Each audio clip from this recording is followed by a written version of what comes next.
Today we're going to learn how to install the Back4App ChatGPT plugin in ChatGPT so you can operate your Back4App account from ChatGPT. Hi, I'm Alex, the architect from Back4App, and if you like this kind of content, please leave a like in this video and consider subscribing to the channel so you'll never miss out on new content like this. So here I am at ChatGPT and I don't have any plugins enabled right now. So you have to select the GPT-4 model, which has the access to plugins. And if you don't see the plugins enabled over here, all you have to do is to go to your account over there, click Settings and Beta Features, and then Enable Plugins. With that done, you can come back here, click Plugin Store, and look for Back4App. So Back4App. And it will find the Back4App plugin for ChatGPT. Once you click this Install button, it will ask for authorization for access your account in Back4App. You need to be logged into your account for this to happen, and then click Authorize.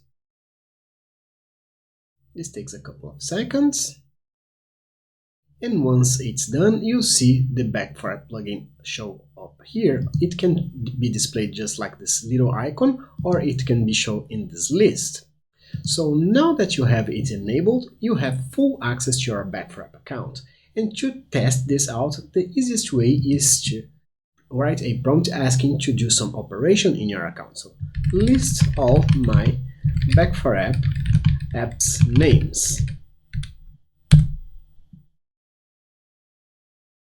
This will display the Back4App plugin green box that you can expand in order to see the requests and responses from and to Back4App.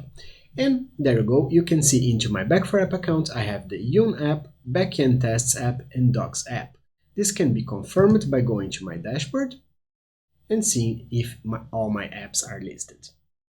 So, if you found this video helpful, please click the like button and consider subscribing to the channel so it can help us grow.